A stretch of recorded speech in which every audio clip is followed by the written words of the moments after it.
శంకర్తో పనిచేయటం అనేది ఇప్పుడు అదే ఇప్పుడు పోయి ఒక మంచి అవకాశం, మంచి అవకాశం శంకర్తో కలిసి పనిచేయడం అనేది. దిల్ రాజు గారికి మాత్రం కృతజ్ఞతలు నాకైతే మాత్రం.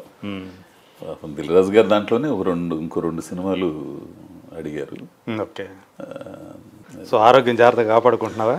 అదేగా ఇప్పుడు అదే పని. ఇప్పుడు అప్పుడు రంగస్థలంలో నీకు ఏదైతే ఇది మాత్రం ఇంకా ఇబ్బంది పెడతానే ఉంటుంది.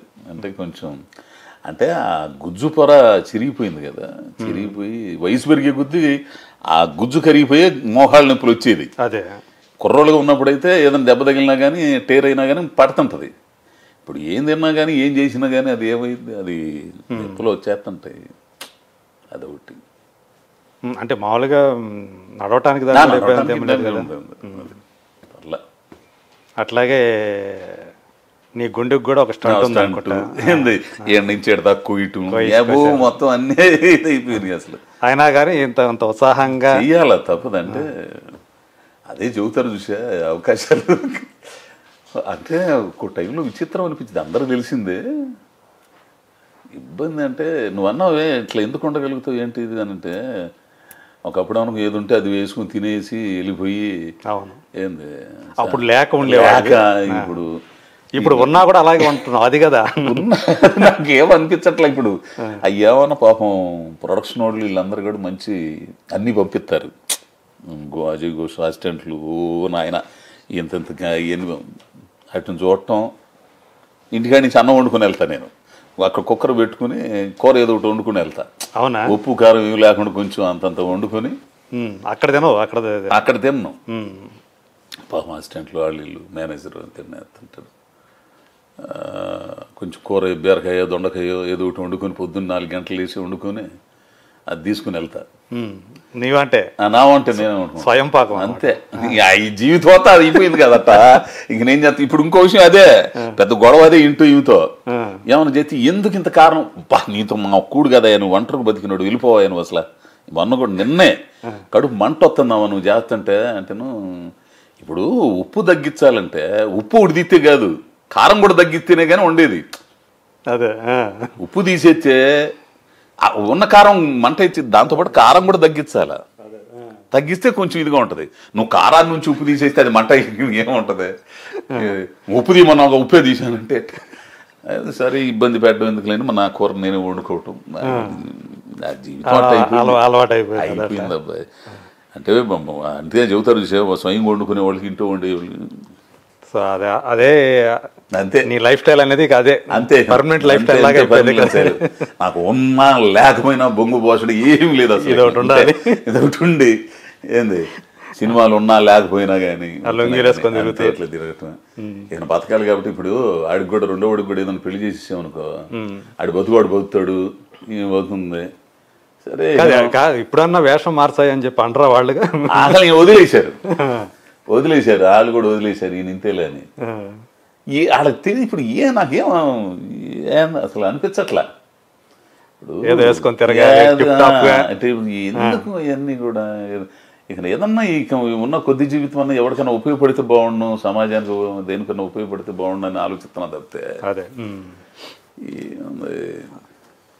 ఏదైనా కార్యక్రమం జరిగినా అది సామాజిక ప్రయోజనం ఉన్నదైనా వెంటనే వెళ్ళిపోతా ఉంటావు. అవును, ఇప్పటికీ అట్లా ఊళ్ళు ఉంటావు అంటే అట్లాంటివి కూడా నువ్వు కూడా ఏదో స్వయంగా చేస్తున్నావు. కొన్నిటిగా నువ్వు ఆర్థికంగా కూడా హెల్ప్ చేస్తున్నావు.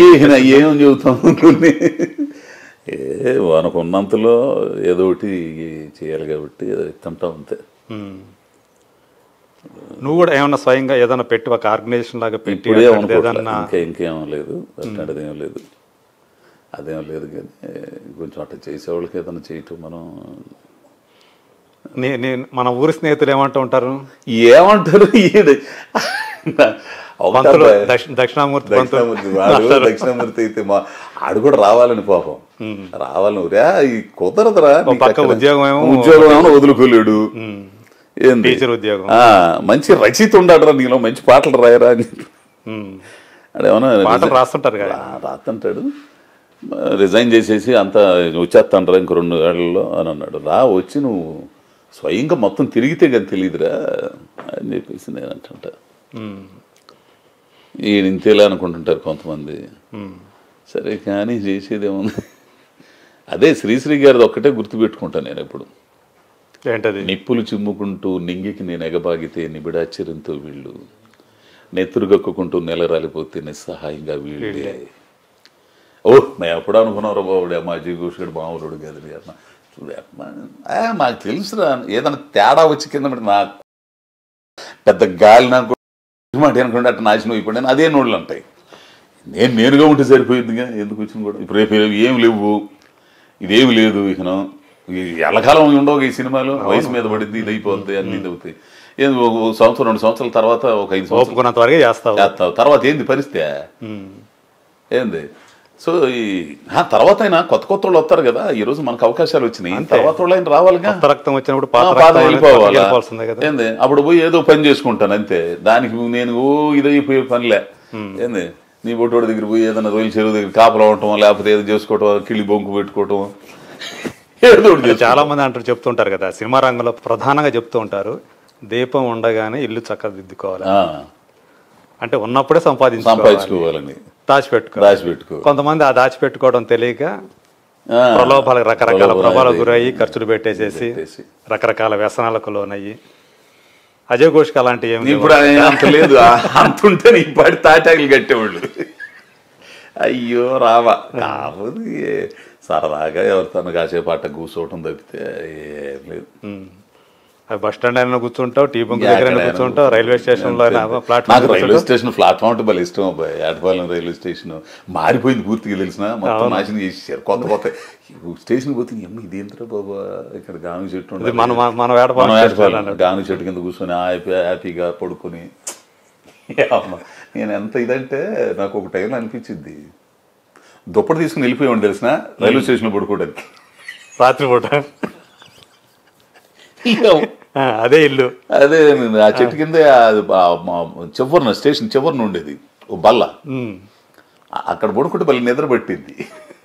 ఏంది ఆ చెట్టు కింద అది అన్ని పోయిన చెట్లన్నీ కొట్టేసారు, మొత్తం ఇదైపోయింది. ఒక్కసారి అదే అంటే అలాంటి స్థితి నుంచి రైల్వే స్టేషన్ ప్లాట్ఫామ్ మీద కూడా పడుకునే స్టేజ్ నుంచి ఇప్పుడు ఈరోజు ఇంత పాపులర్ యాక్టర్గా పేరు తెచ్చుకున్న ఈ క్రమం కనుక నిజంగా చూస్తే ఒక కథ రాస్తే నీదే ఒక పెద్ద సినిమా కథ అవుతుంది అనిపిస్తుంది నాకైతే. అంటే దగ్గర నుంచి చూసిన వాడిగా నీకు అంటే నీకేమనిపిస్తుంటుంది ఈ ఎదుగుదల చూస్తే? ఇదంతా కూడా అంటే ఇది కాకతాళీయంగా అయితే వచ్చింది కాదు, దానంతా అదే వచ్చింది కాదు. దానికోసం నువ్వు నానా కష్టాలు పడ్డావు, చాలా అగచాట్లు పడ్డా, అవమానాలు కూడా. అయ్యో అవమానాలు అయితే మామూలుగా లేవరు నాయన అసలు. అయ్యో ఒకరికి చెప్పుకోలేదు, నీకు కాబట్టి తెలుసు, నీకు కొన్ని తెలుసు, నీకు బాగా కొన్ని కూడా తెలియని చాలా చాలా ఉండవు అసలు. వాళ్ళు అవమానంగా మాట్లాడిన నోళ్లే ఎప్పుడో అనుకున్నాం వాడికి ఉందలే అని అంటాం, అయ్యే పోగొట్టం. అదే ఎందాక చెప్పాను చూసేవాళ్ళు, అంటే నాలుక అటు ఇటు ఇది అవటం. నేను అసలు ఈ పట్టించుకుని అసలు నేనేందో నాకు తెలుసు కాబట్టి, నా మీద నాకు నమ్మకం ఉంది కాబట్టి నేను ప్రయాణం చేయగలిగాను. ఇంకో టైంలో అయితే అబ్బా నీకు బాగా అంటే అసలు ఇక వదిలేసి వెళ్ళిపోదాం అనిపించిన సందర్భం ఏదైనా తటస్థిందా నీకు? ఎప్పుడన్నా తటస్థించిందా? అసలు అనిపించలేదు అబ్బాయి, అనిపించలేదు. కానీ సాంబలక్ష్మి ఇగో పొయ్యో ఆడే తెలుసుకో, ఆడే తెలుసుకో నువ్వు దీని గురించి ఇదిగా మాకు. కృష్ణాకి రావడానికి కూడా కృష్ణ ఛార్జ్ అప్పుడు అంతా 98 అంత ఉండేది. కృష్ణా ఎక్స్ప్రెస్కి 100 రూపాయలు అప్పు తీసుకొచ్చి ఇచ్చేది. అన్నం పొట్లం కట్టేది, అన్నం పొట్లం కట్టుకుని తెనాల్లో తినేవాడిని. ఆ కాగితం పారాయి బుద్ధి కాదు నాకు అసలు. దీన్ని అమ్మ అది పిచ్చో చెప్పలో నాకు అర్థం కాదు. కానీ ఇప్పుడు దాకా నాకు అన్నం మోసుకొచ్చింది కాగితాన్ని తిని పడేసి మొత్తం ఇచ్చిరేస్తుంటే అది గాలిలోంచి అట్టు పోయి టప కొట్టుకుంటూ వెళ్తుంటే నీ అమ్మ ఇప్పుడు దాకా అన్నం మోసుకొచ్చింది ఇది, నేను తిన్నాను, దీన్ని ఎట్టి ఇసిరేసాను అయింది అనుకుని ఆ అన్నాన్ని పిచ్చి కాకపోతే దాన్ని మడత పెట్టి బ్యాగులో పెట్టుకునేవాడిని. పెట్టుకుని ఎప్పుడు ఎండిపోయిన తర్వాత పారేసేవాడిని అసలు. అంటే దాని మీద కూడా నీకు ఉండేది అసలు. అట్లా పడి చేసిన రోజుల నుంచి ఇప్పుడు ఆ పడ్డ అవమానాలు, ఆ పడ్డ కష్టాలు ఈరోజు అవి ఫలితాన్ని ఇస్తాయి అనుకుంటున్నాను. అవన్నీ కూడా అంటే మన మీద మనకు నమ్మకం ఉండాలి, అది మన మీద సంకల్ప బలం ఉండాలి. మన మీద మనకు నమ్మకం ఉండాలి, నేర్చుకోవాలని తపన ఉండాలి. మన అంతరాత్మ ఎవరినో ఒక నమ్మించాల్సిన పని, మన అంతరాత్మ సాక్షిగా ఉంటే చాలు. అదే మన అంతరాత్మ సాక్షిగా కరెక్ట్గా మనం వెళ్ళే మార్గం ఎంచుకోవాలి. ఎన్నో ఇబ్బందులు ఎదురవుతాయి, ఖచ్చితంగా ఉంటాయి, ఖచ్చితంగా ఉంటాయి. అట్లన్నిటికీ సిద్ధపడితేనే రావాలా.